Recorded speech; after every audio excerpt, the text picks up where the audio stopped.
Handcuffs snapping shut, metal biting into flesh. A man on his knees in the middle of Dallas airport, surrounded by hundreds of shocked travelers with their phones raised high, recording every humiliating second. This wasn't a terrorist, wasn't a thief, wasn't anyone who posed a danger to a single soul in that terminal. This was Ryan Mitchell, a civil rights attorney, a father, a husband being arrested for crime of existing while black. Officer Matthew Brooks stood over him, smirking like a hunter who just caught his prize. The badge on his chest gleamed under the fluorescent lights. That badge had protected him for 12 years. 17 complaints. 0 consequences. He thought he was untouchable. He had no idea that in less than 60 seconds, his entire life would begin to crumble.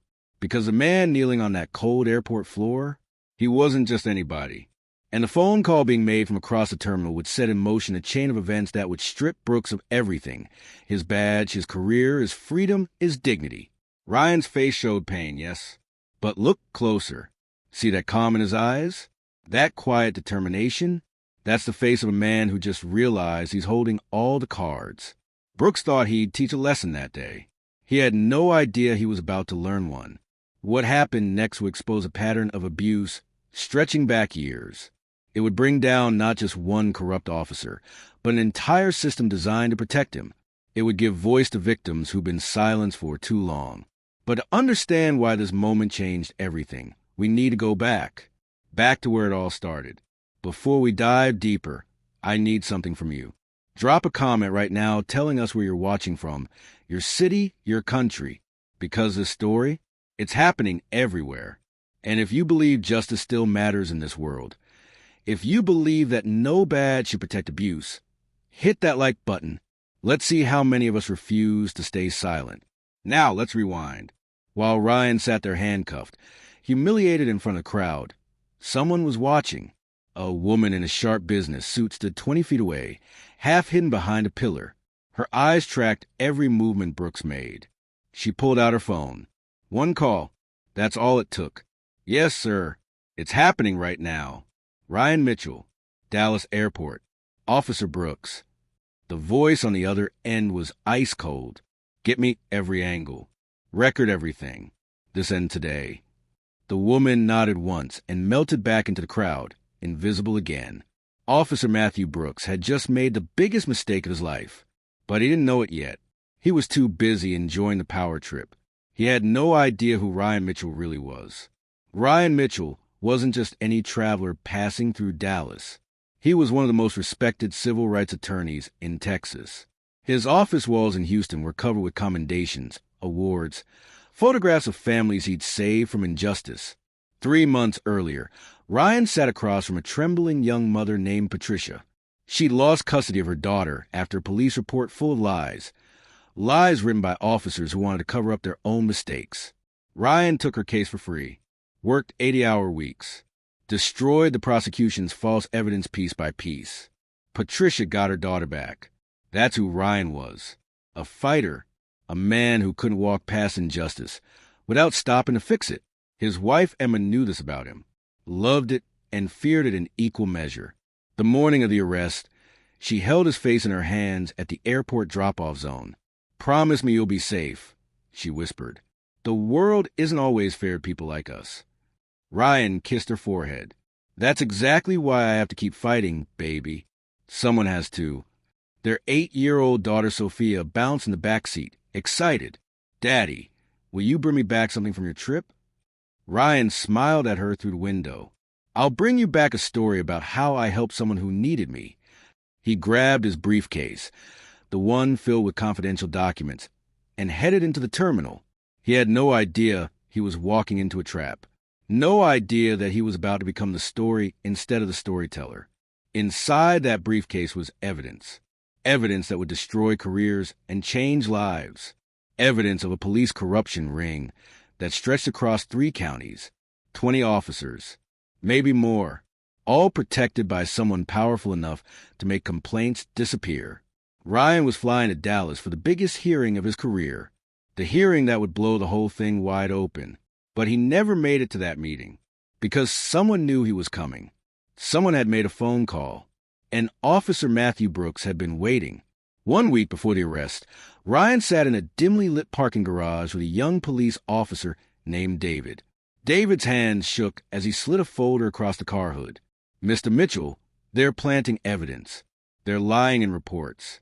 Innocent people are going to prison. Ryan flipped through photos of victims.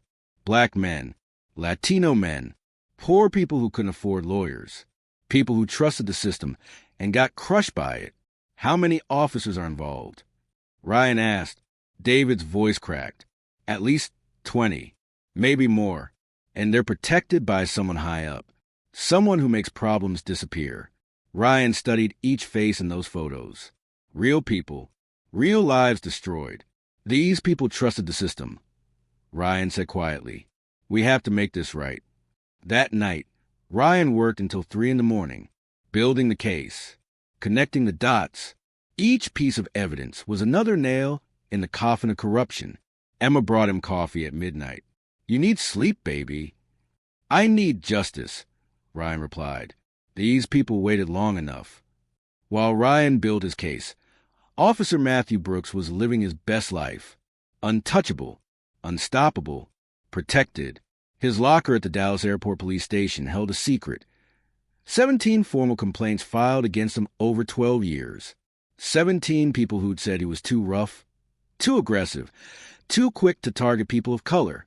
17 complaints stamped NO violation found by his supervisor, Captain Harrison. Brooks knew the game. He'd been playing it for years. At a bar one night with fellow officers, Brooks bragged about his instincts. "I can spot trouble from a mile away. It's a gift." His buddies laughed. One of them, braver or drunker than the rest, said what everyone was thinking. "You mean you can spot certain types of people?" Brooks just winked, took another drink. Nobody challenged him. Nobody ever did. His partner, Officer Jensen, watched these moments with growing discomfort. Jensen had joined the force to help people. Somewhere along the way, he'd become an accomplice to abuse. The weight of his silence was crushing him, but fear kept him quiet.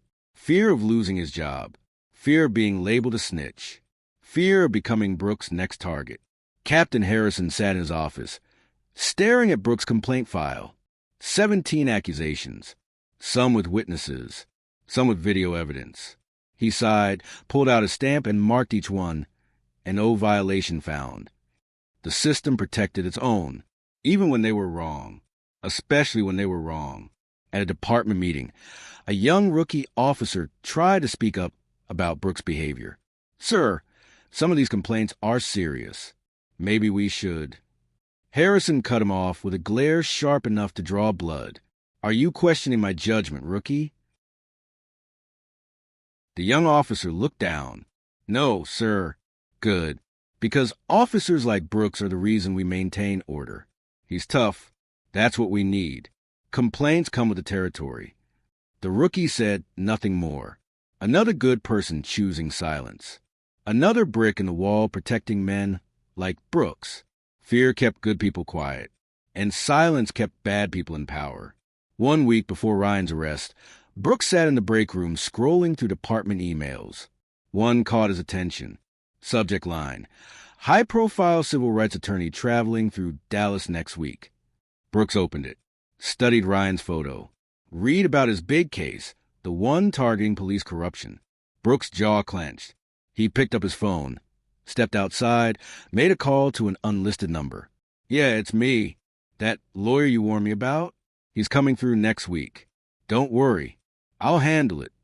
The voice on the other end was careful, measured. "Be smart about it, Brooks. Make it look clean." Brooks scoffed. "When have I ever been sloppy?" He hung up, stared at Ryan's photo one more time, and smiled. "Think you're special?" he muttered to himself. "Not in my airport." This wasn't going to be random. This was premeditated. This was a message. A warning to anyone who thought they could challenge the system. Ryan Mitchell was walking into an ambush, and Matthew Brooks was ready to pull the trigger. The morning sun barely broke the horizon when Ryan arrived at Dallas Airport. Early flight, important meeting, everything planned down to the minute. He moved through security smoothly, professional, polite, did everything by the book. But across the terminal, Officer Matthew Brooks watched him like a predator, sizing up prey. He leaned close to Jensen, whispered something that made his partner's face tighten with concern. "That's our guy. Watch this." Ryan found a quiet cafe near his gate, ordered coffee, pulled out legal documents to review one last time, completely focused on his work. He didn't notice Brooks approaching. Didn't notice the way Brooks circled him like a shark, testing the waters. Brooks walked past Ryan's table once, twice, 3 times. Each passed slower than the last. Staring, studying, making his presence felt. Ryan noticed. How could he not? But he stayed calm, kept reading, didn't give Brooks the reaction he was fishing for. Finally, Brooks stopped at the table. "You waiting for someone?" Ryan looked up, professional smile in place. "No, officer. Just having coffee before my flight." Brooks leaned in slightly. "You sure about that? You look nervous."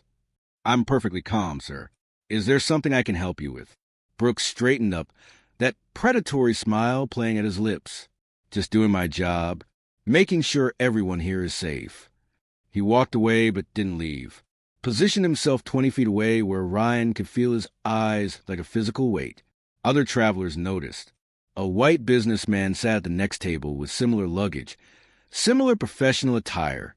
Brooks never even glanced at him, never questioned him, never made him feel like he was under surveillance. The pattern was obvious to anyone paying attention. Ryan tried to ignore it, walked to his gate. Brooks followed at a distance, not even trying to hide it anymore. Ryan stopped at a bookstore to kill time. Brooks stood outside, arms crossed, watching through the window like Ryan might shoplift a magazine. Ryan's phone rang. His wife. "Hey, honey, I'm at the gate. Flight boards in 30 minutes. Emma's voice carried worry. "Are you okay? You sound tense." "I'm fine. There's just an officer who keeps watching me. It's probably nothing." "Ryan, please be careful. Please." "I will. I love you." He hung up, turned around. Brooks was right there. Too close. "Who were you talking to?" Ryan took a breath. Stayed calm. "My wife. Is that a problem?" "Depends on what you're talking about." "Officer, I don't understand why you're following me. I've done nothing wrong." Brooks stepped closer, invaded Ryan's personal space. "I'll decide that." Jensen appeared then, looking uncomfortable. "Brooks, what's going on?" "He's just sitting there." Brooks ignored him, kept his eyes locked on Ryan. Ryan sat at his gate, trying to focus on his documents. But his hands trembled slightly now, not from fear, from anger, from a knowledge that this was exactly the kind of abuse he'd built his career fighting against. Brooks spoke into his radio, loud enough for everyone nearby to hear. "Possible suspicious individual. Gate 7. Need backup." People started staring, whispering, moving their children away. Jensen arrived, looking confused. "Brooks, what's going on?" "He's just sitting there. Trust me, something's off about this guy." Ryan's flight began boarding. He stood, grabbed his briefcase, walked toward the gate. Brooks stepped directly into his path. "Step aside, sir. Random security check." Ryan's voice stayed level, but firm. "Officer, I already went through security. This seems..." "Are you refusing to cooperate with airport security?" The question hung in the air like a loaded weapon. Other passengers watched, nervous, uncertain. "No, sir. I'm just asking for clarification on why." Brooks held out his hand. "Bag. Now." Ryan handed over his briefcase. Slowly, carefully, every movement deliberate, because he knew one wrong move would be twisted into justification. Brooks smiled. He had what he wanted. And Ryan Mitchell's nightmare was just beginning. Brooks opened Ryan's briefcase like he was searching for explosives. Rough, deliberate, throwing legal documents on the floor where they scattered across the gate area. Confidential files, case notes, private information, all exposed for everyone to see. "What's all this?" Ryan's voice stayed calm despite the violation. "Legal documents for my case. I'm an attorney." Brooks laughed. Actually laughed. "Sure you are. And I'm the president." He pulled out Ryan's laptop, held it up like evidence of a crime. This could be anything. Could be stolen. That's my laptop. My name is engraved on it. Brooks didn't even look. Just kept searching. Destroying. Humiliating. Then his hand closed around something small. His eyes lit up. He'd found what he was looking for, or close enough. A pocket knife. The tiny kind used to open letters. Legal to carry. Under 2 inches. The kind thousands of business travelers carry every single day. Brooks held it up like he'd found a weapon of mass destruction. Well, what do we have here? A weapon? Ryan's heart sank. He knew where this was going. That's a letter opener. It's under 2 inches. Completely legal to carry. Brooks' smile widened. Not in my airport. Brooks grabbed Ryan's arm. Hard enough to bruise. You're under arrest for carrying a concealed weapon and suspicious behavior. Ryan didn't resist. Didn't pull away. But his voice carried the authority of someone who knew the law better than Brooks ever would. This is unlawful. You have no probable cause. Turn around. Hands behind your back. Ryan complied. His hand shook now not from fear, but from rage at the injustice of it, at being targeted, at being treated like a criminal when he'd done nothing wrong. I want to speak to your supervisor. This is a violation of my civil rights. Brooks yanked Ryan's arms back. You can talk all you want at the station. The handcuffs snapped closed. Too tight, metal cutting into skin. Ryan winced. These are too tight. You're cutting off my circulation. Brooks leaned in close, whispered so only Ryan could hear. Should have thought about that before you broke the law. Then he pushed Ryan forward. Rough enough to make him stumble. Rough enough to make the point clear. This is what happens when you challenge us. Brooks didn't take Ryan through a back corridor. Didn't try to be discreet. No. He paraded him through the main terminal. Made sure hundreds of people saw. Made sure everyone got the message. Phones came out everywhere. Videos started recording. The digital age capturing every humiliating second. A teenager with her phone raised. Oh my God, are you seeing this? Brooks made it worse. Pushed Ryan harder than necessary. Talked loud enough for everyone to hear. Make way. Dangerous criminal coming through. Ryan spoke quietly, with dignity Brooks would never possess. You're making a mistake. The only mistake was yours, pal. An elderly black woman stood watching, tears streaming down her face. She knew. She'd seen this before. Lived it. Watched her sons and grandsons treated the same way. A white man in an expensive suit filmed and whispered to his colleague, "This is wrong. This is so wrong." Children hid behind their parents, confused and frightened. Brooks forced Ryan to sit on a bench in the middle of the terminal, handcuffed, on display, while they waited for transport. 20 minutes. 20 minutes of sitting there while travelers passed by, staring, judging, and assuming guilt. But Ryan never looked down, never dropped his gaze, kept his head high because he knew something Brooks didn't. This wasn't over. This was just beginning. Close up on Ryan's face. Pain, yes. Humiliation, yes. But underneath, steel, determination, quiet fury. His mind was already working, already planning, already building the case that would bring Brooks down. They think this breaks me, Ryan thought. They think I'll take a settlement and disappear quietly. They think they can intimidate me into silence like they've done to so many others. Ryan's eyes found one of the cameras recording him. He looked directly at it, nodded slightly, a silent message to whoever was watching. But they just made the biggest mistake of their lives. Officer Matthew Brooks didn't know it yet, but he just arrested a man who had spent his entire career fighting exactly this kind of abuse. A man with resources, connections, evidence, power. A man who wasn't going to fight back with violence or anger.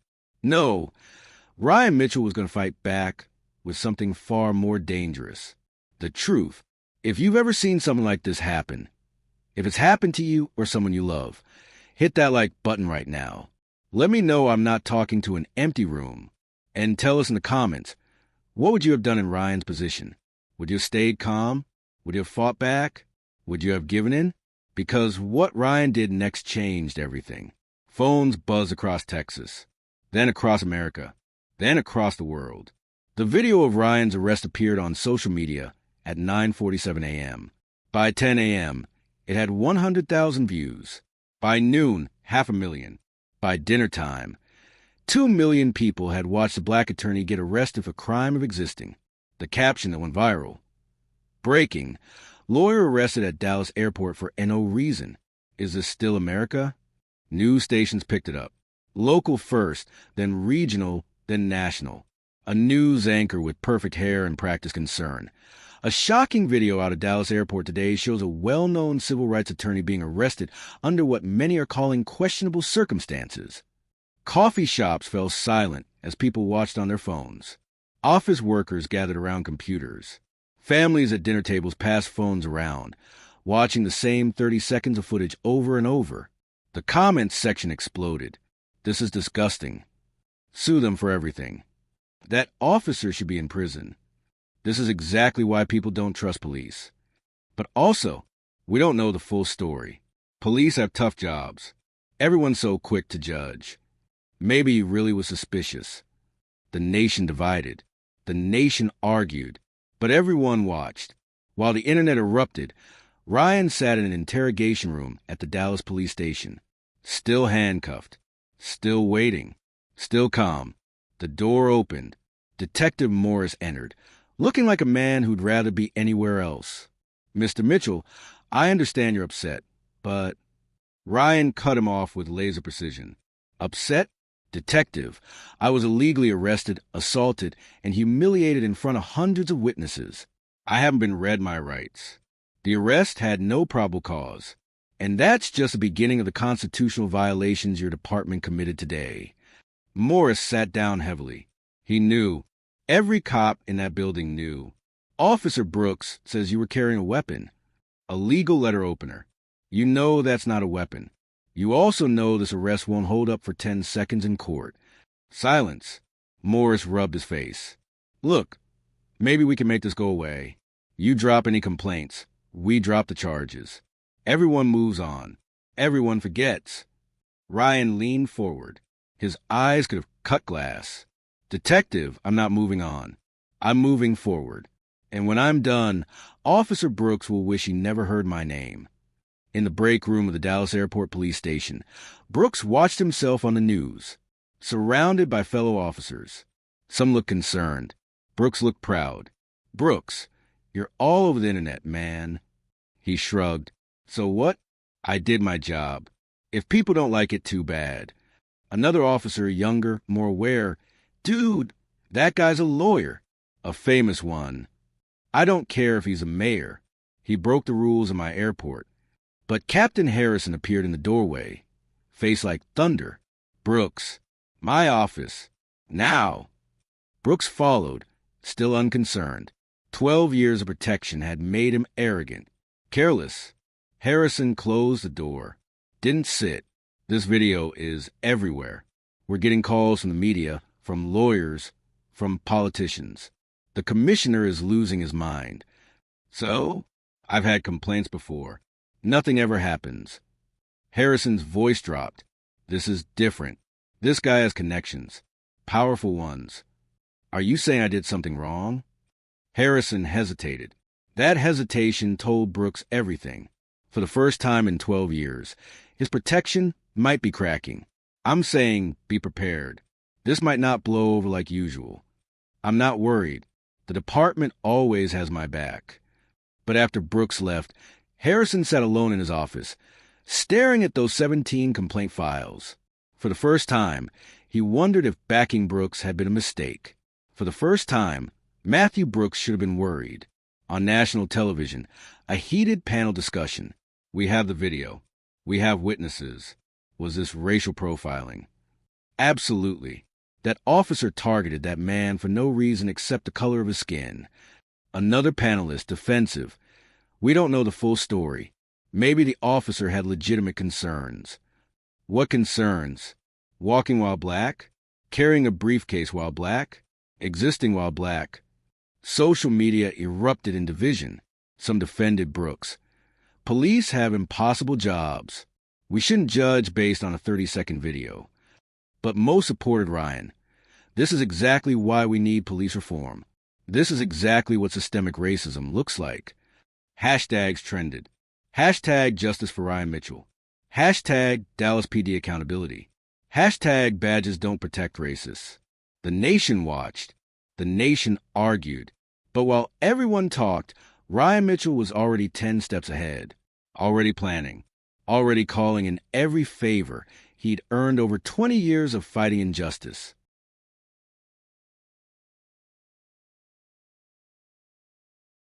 This wasn't just about him anymore. This was about every person Brooks had ever targeted, every complaint that had been buried, every victim who'd been too afraid or too powerless to fight back. Ryan was about to give them all a voice. And Officer Matthew Brooks, he was about to learn that some voices can't be silenced. 48 hours after his arrest, Ryan Mitchell walked out of the Dallas police station. Charges dropped. Apology? None. Explanation? Administrative error. But Ryan wasn't interested in their excuses. He was interested in justice. The press waited outside like a pack of wolves smelling blood. Supporters lined the steps. Signs everywhere. Justice for Ryan. Hold police accountable. We see you. Cameras flashed. Microphones thrust forward. Everyone wanting a piece of the story. A reporter pushed through the crowd. Mr. Mitchell, will you be filing a lawsuit? Ryan stopped, looked directly at the cameras. When he spoke, his voice carried the weight of authority. Not anger, not emotion, just pure legal precision. I will not only be filing a lawsuit against Officer Brooks and the Dallas Airport Police Department. I will be launching a full investigation into Officer Brooks' history, his pattern of targeting minorities, and the culture of impunity that allowed him to abuse his badge for over a decade. Another reporter. Do you think this was racially motivated? Ryan's smile was thin, knowing, I think the evidence will speak for itself, and it will speak loudly. He walked to a waiting car where Emma grabbed him, held him tight. She was shaking. Are you okay? Ryan pulled back, looked at her with eyes that had seen too much. I will be. But first, I have work to do. Ryan's office. 3 a.m. His legal team assembled around a conference table covered in files, coffee cups, and determination. The wall looked like something from a crime documentary. Photos connected by red string. But these weren't suspects. These were victims. Marcus, Ryan's colleague and friend, pointed at the wall. We found 12 other cases. All people of color. All questionable arrests by Brooks. All dismissed or settled quietly. None of them had the resources to fight back. Ryan studied each face, each story, each injustice. A young woman arrested for suspicious behavior. She was waiting for her mother. An elderly man thrown against a wall in front of his grandchildren. He'd asked for directions. A teenager humiliated. His bag emptied in public. Brooks laughed and sent him on his way. They're going to help us now, Ryan said quietly. Every one of them is part of the story. Every one of them gets their voice back. Marcus slid a laptop across the table. We also pulled Brooks' emails through Discovery. You need to see this. Ryan read. His jaw tightened with each line. Email from Brooks to another officer. Another one bites the dust. These people need to learn respect. Another. Spotted 3 suspicious individuals today. 2 arrests, 1 warning. Good numbers for the week. Another. Captain approved my overtime again. This job pays well when you know how to work the system. Marcus leaned back. Discovery is going to be very interesting. Ryan didn't just build a case. He built a movement. Phone call to Senator Thompson. Senator, it's Ryan Mitchell. Yes, that video. I need your help bringing attention to systemic abuse in airport security. This isn't just about me. Phone call to Police Chief Rodriguez. Chief, I know you wanted to reform airport security for years. I'm about to give you the public support you need to do it. Phone call to the Civil Rights Legal Foundation. This is Ryan Mitchell. I'd like to request your organization's support in a class action lawsuit. We have 12 victims so far. Probably more we haven't found yet. Newspapers started digging. Real investigative journalism. Not just the arrests, the pattern behind it. Headlines appeared. Airport officers' complaint history raises serious questions.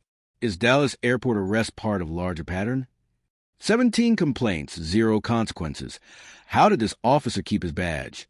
Each article chipped away at Brooks' protection. Each story brought another victim forward. Each investigation made the department more nervous. Brooks sat at home, phone in hand, scrolling through article after article about himself. His face everywhere. His name synonymous with abuse. His wife noticed. How could she not? Matt, you okay? You've been staring at that phone for an hour. Brooks' voice came out tight. It's nothing. Just some lawyer trying to make a name for himself. That video looked bad, honey. Really bad. Maybe you should talk to a lawyer, too. I don't need a lawyer. The department will handle it. They always do. But his phone rang. Captain Harrison.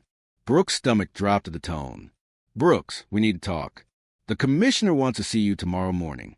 8 a.m. sharp. Bring your union representative. Why? What's going on?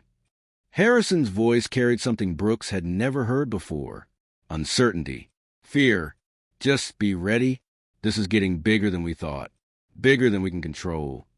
Brooks hung up, stared at his phone. For the first time in 12 years, the confident smile faded from his face. For the first time, Matthew Brooks felt something he'd made others feel for years. Fear. Comment Justice Orion Mitchell. Right now, if you believe calm power beats loud arrogance every time. Because what comes next? Brooks never saw it coming. And neither will you. The Dallas Airport Police Department called a press conference. Damage control. Public relations. Protecting their own. Captain Harrison stood at the podium, looking like a man facing a firing squad. Sweat on his forehead despite the air conditioning. Cameras everywhere. We take all complaints seriously. However, after thorough review, Officer Brooks followed proper protocol. The arrest was lawful. A reporter near the back stood up. What about the other 12 cases we've uncovered? All minorities. All questionable. All dismissed. Harrison's prepared statement crumbled. Each case was reviewed individually and found to be justified. Another reporter, sharper. All 12? Against people of color? You don't see a pattern? I won't speculate on hypotheticals. Officer Brooks is a dedicated public servant with 12 years of exemplary service. The press conference lasted 15 minutes. It felt like 15 hours. Every question harder than the last. Every answer weaker than the one before.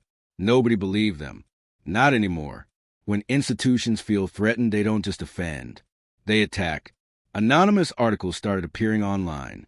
No bylines. No verified sources. Just character assassination disguised as journalism. Civil rights lawyers' troubled past. Ryan Mitchell, hero or opportunist? Sources say Mitchell has history of exaggerating claims. False information spread like poison. He was actually carrying a knife, not a letter opener. He was aggressive and confrontational with officers. He's just trying to get rich from a frivolous lawsuit. This is about fame, not justice. Ryan sat in his office reading these lies. Emma standing behind him with her hand on his shoulder. How can they lie like this? She whispered. Ryan's voice was steady but tired. Because the truth scares them. But lies are easy to prove wrong. Truth takes work to hide. And eventually, they'll run out of places to hide it. 3 days later, a certified letter arrived at Ryan's office. City lawyers. Expensive letterhead, all defamatory statements against Officer Matthew Brooks and the Dallas Airport Police Department, or face legal action for slander, libel, and malicious prosecution. Marcus read it twice.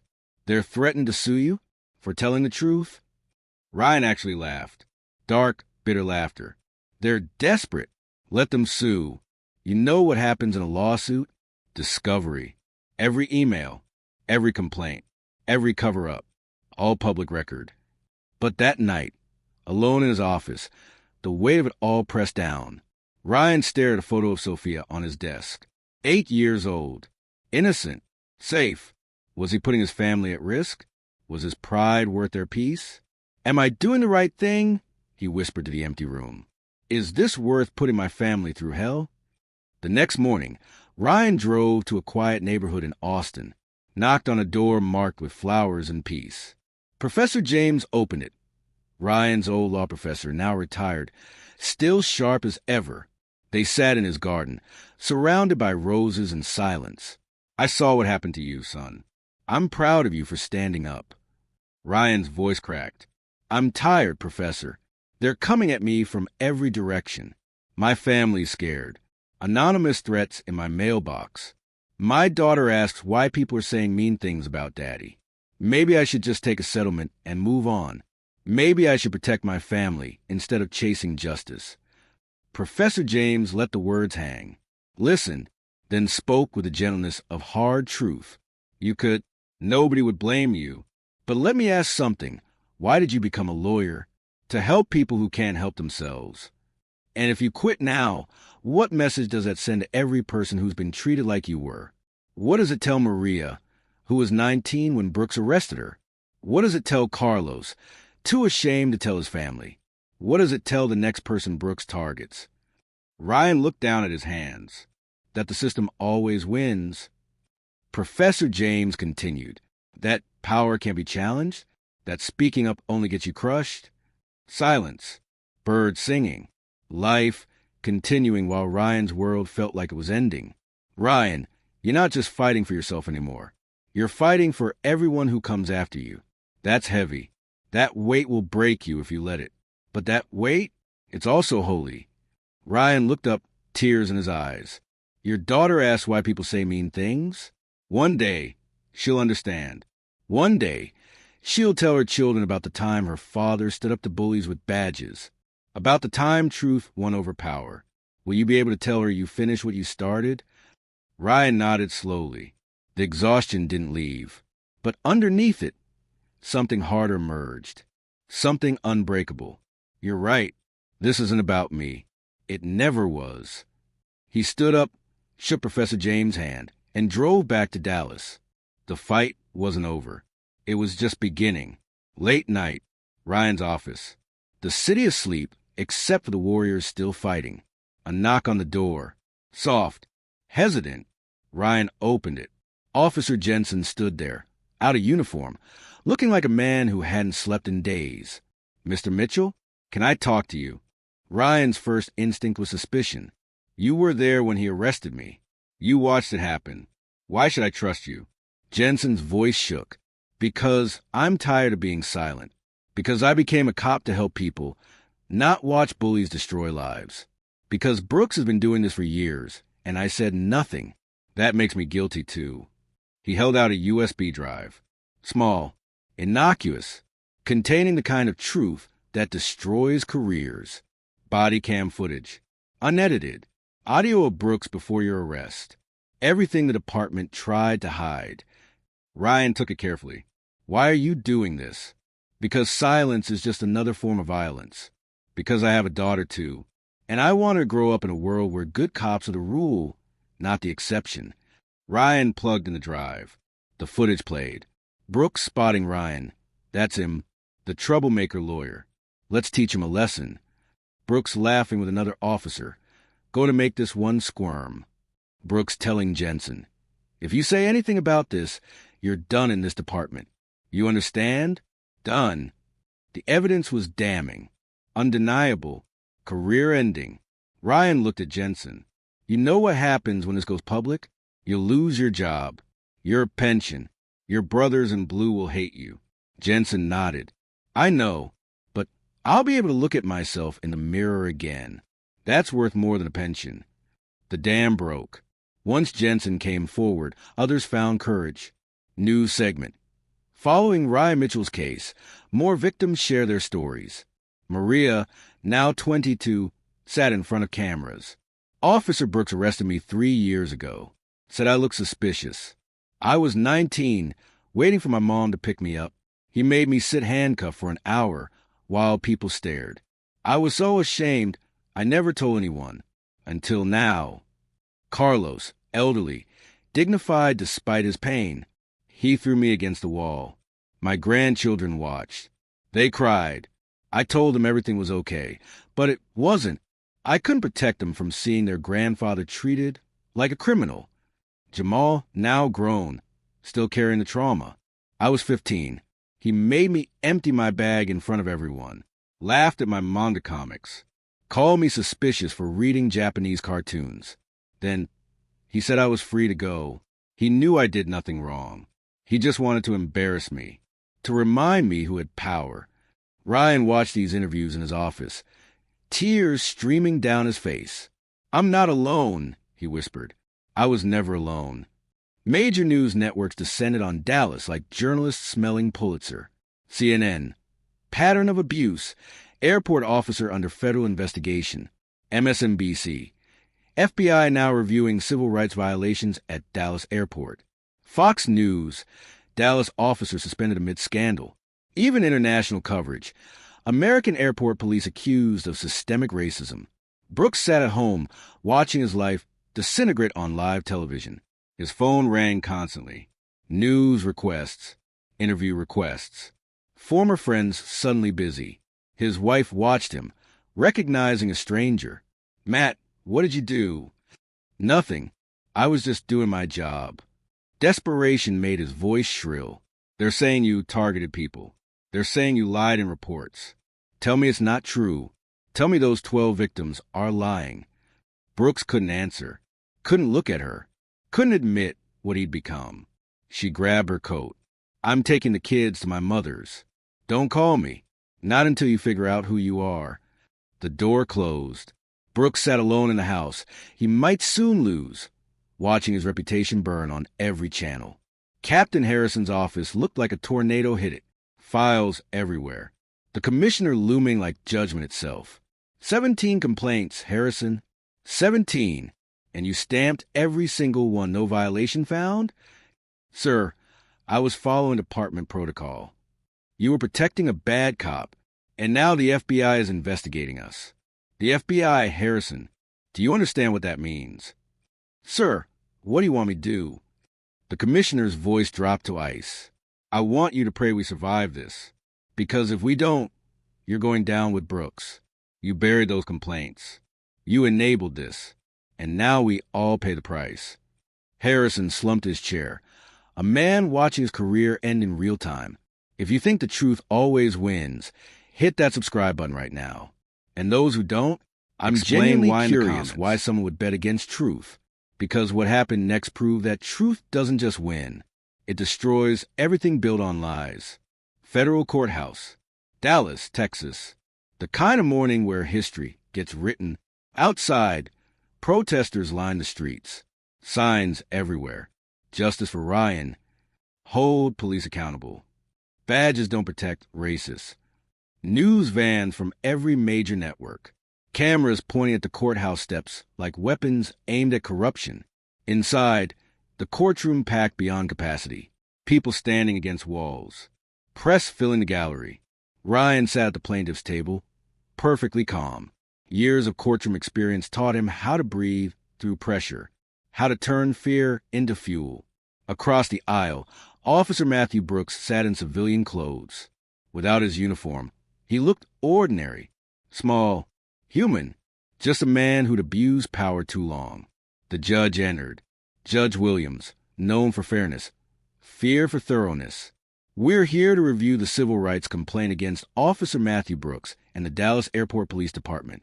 This court will determine if constitutional violations occurred and what remedies are appropriate." The gavel struck. The reckoning began. Marcus stood, Ryan's lawyer and friend. His voice carried righteous anger wrapped in legal precision. "Your Honor, we will demonstrate a systematic pattern of racial profiling, abuse of power, and institutional cover-up spanning over a decade. This isn't about one bad arrest. This is about a system designed to protect officers like Matthew Brooks while destroying the lives of innocent citizens." The screen lit up. Body cam footage. Brooks' own words damning him. "That's him, the troublemaker lawyer. Let's teach him a lesson." Gasps rippled through the courtroom. Jurors leaned forward. Press scribbled furiously. "Officer Brooks didn't arrest Mr. Mitchell because of suspicious behavior," Marcus continued. "He arrested him because he wanted to intimidate him, to silence him, to remind him that badges hold more power than law degrees." Brooks' lawyer tried to object. "Your Honor, this is inflammatory." Judge Williams waved him down. "Overruled. Continue." Testimony followed. Victim after victim. Story after story. Pattern impossible to deny. Maria, he made me feel like I was guilty just for existing. Carlos, I've lived 73 years. Never been arrested. Never broken a law. But that day, I felt like a criminal. Jamal, I was just a kid. I thought cops were heroes. He taught me to be afraid instead. Brooks slumped lower with each testimony. His lawyer whispered urgently, "But what defense exists against the truth?" Ryan took the stand. The courtroom fell silent. This was what everyone came to see. Marcus asked the question everyone needed answered. "Mr. Mitchell, tell us what happened that day." Ryan spoke clearly, calmly, like he was teaching a classroom full of students who needed to understand. "I was traveling for work. I'd been through airport security 1,000 times. I knew the rules, followed them perfectly, but it didn't matter. Officer Brooks saw me as a threat not because of what I did, but because of who I am." His voice never wavered. "He humiliated me in front of hundreds of people. He violated my constitutional rights. He treated me like a criminal when my only crime was being black in an airport." Ryan turned to face the courtroom, to face the cameras, to face America. "But this isn't just about me. It's about Maria, who was 19 and scared.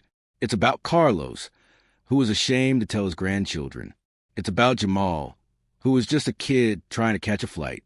It's about every person who was too afraid or too powerless to fight back against a system designed to crush them." Now Ryan looked directly at Brooks. Eye to eye, victim to abuser. You thought your badge protected you. You thought power made you untouchable. But badges are meant to protect people, not abusers. And today, that badge can't save you. The courtroom was silent, except for quiet crying. Even the judge looked moved. Brooks took the stand. His lawyer had coached him. Stay calm. Deny everything. Maintain innocence. But the evidence was overwhelming. The videos undeniable. The pattern clear. Marcus asked a question that ended it all. "Officer Brooks, do you deny targeting people of color during your 12 years at Dallas Airport?" "I don't see color. I treat everyone the same." Marcus nodded, then played the video. Brooks in the break room, making racist jokes. Brooks laughing about certain types of people. Brooks bragging about knowing trouble when he sees it. Brooks' face turned red, then pale, then gray. "Do you still want to claim you don't see color?" Brooks couldn't answer, couldn't defend, couldn't escape his own words. Judge Williams leaned forward.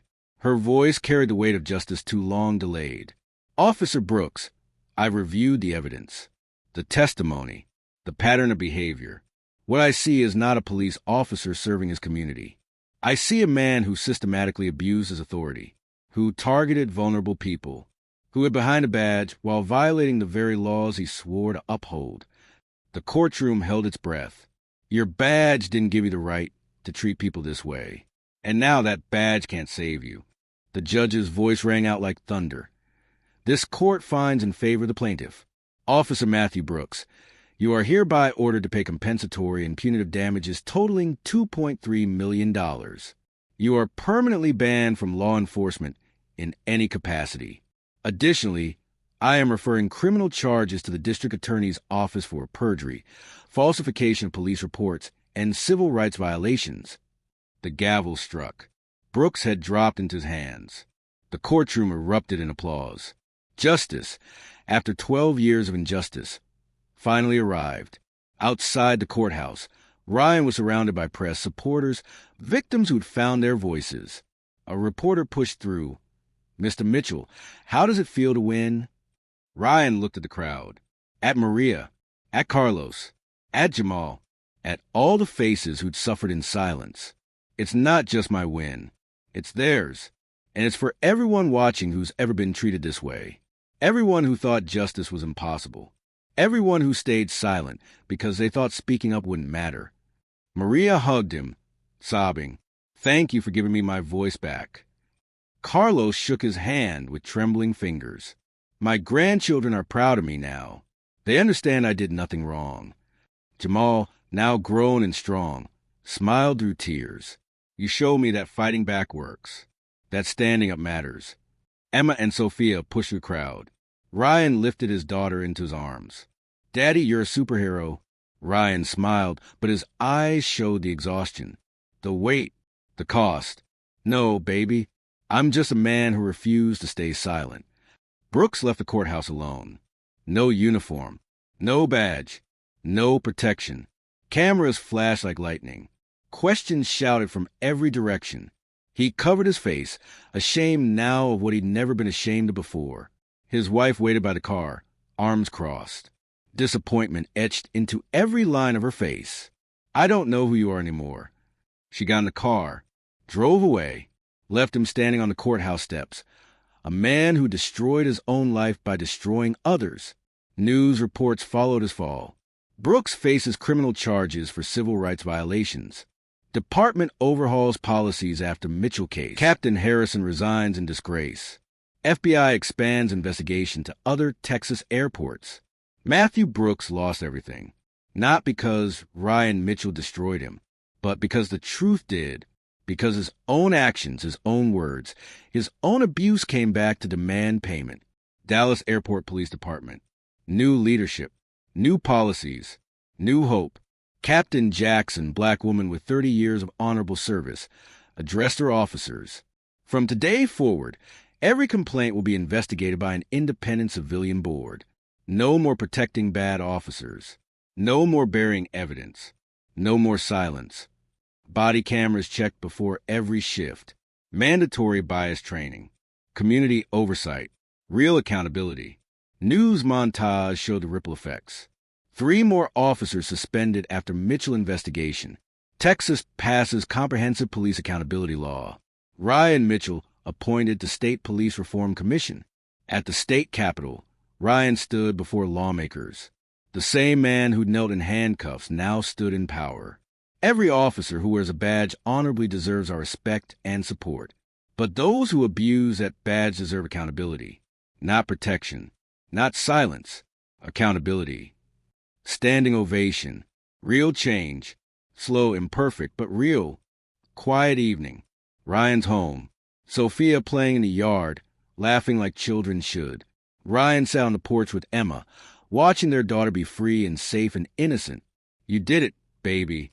You really did it." Ryan's voice carried exhaustion deeper than sleep could fix. "We did it. I couldn't have survived without you." Emma took his hand. Was it worth it? The threats? The lies? The fear? Everything we went through?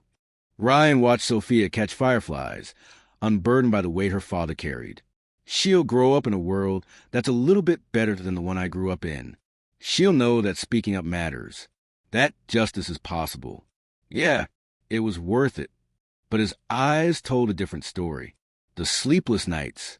The fear every time a car followed too close. The anxiety every time the phone rang.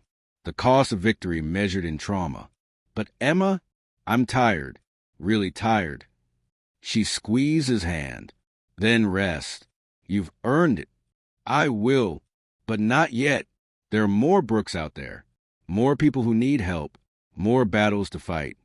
Emma leaned her head on his shoulder. "Then we'll keep fighting. Together. Always together." 1 year later. Ryan's office. Walls now covered with letters. Hundreds of them. Thousands. He opened one from a young woman in California. "Mr. Mitchell, you don't know me, but I was profiled by an officer at my local airport. After seeing what you did, after watching you fight back, I found the courage to speak up. Thank you for showing me that one voice can make a difference." Ryan smiled. Bittersweet. Proud and exhausted in equal measure. He looked at the wall. Letters from across America. Each one a story. Each one a person finding courage. But the TV in his office showed another story. Another airport. Another officer. Another victim. Ryan Mitchell won his battle. But the war continues. Because for every Brooks who falls, there's another who thinks they can get away with it. For every victim who speaks up, there are 10 more who stay silent out of fear. Ryan picked up his briefcase, kissed him goodbye. Another case? Another fight. He walked out the door. Ready? Tired but ready. Broken but unbeaten. So let me ask you something. Have you ever witnessed injustice, and said nothing? Have you ever seen someone being treated unfairly and walked away because it wasn't your problem? Have you ever stayed comfortable while someone else suffered? Ryan Mitchell could have accepted a settlement, could have taken the money, could have moved on with his life, kept his family safe, and avoided the threats and the fear and the exhaustion. But he didn't, because he understood something most people forget. Silence isn't neutral. Silence is the side of power. When we say nothing, we tell abusers they can keep abusing. When we look away, we tell victims they don't matter. When we stay comfortable, we let injustice continue. Matthew Brooks wore that badge for 12 years. 12 years of complaints. 12 years of victims. 12 years of people suffering while good people stayed silent. Until one man refused to be quiet. Now it's your turn. If this story moved you, if it angered you, if it inspired you, hit that subscribe button right now. Because these stories need to be told. They need to be heard. They need witnesses who refuse to look away. And those of you who don't want to subscribe, I want you to tell me why in the comments. Tell me why stories about justice and accountability don't matter to you. I'm genuinely curious. Because here's the truth. Every time you share a story like this, every time you speak up about injustice, every time you refuse to be silent, you become part of the solution. Ryan Mitchell didn't have millions of subscribers, didn't have a viral platform. He just had courage, and that courage changed lives. So I'll ask you one more time, where do you stand? Do you stand with people like Ryan Mitchell, who risk everything to make things right? Or do you stand with people like Matthew Brooks, who hide behind power and hope nobody notices? Your answer is in what you do next. Drop a comment below telling us about a time you witnessed injustice, or a time you stood up against it. Let's build a community of people who refuse to stay silent. Hit that like button if you believe justice still matters. Subscribe if you want to see more stories about ordinary people doing extraordinary things. Because the story, it's not fiction. It happens every single day. To real people. In real airports. In real cities across America and around the world. The only question is, what are you going to do about it? Remember, silence isn't neutral. It's the side of power. Don't be silent. Thank you for watching. I'll see you in the next one. But before you go, one more thing. Share this video. Share it with someone who needs to hear it. Share it with someone who's been where Ryan was. Share it with someone who has the courage to stand up. Because every share is a vote for justice. Every view is a witness to truth. And every subscriber is someone who refuses to look away. So what will you do? The choice is yours. See you next time.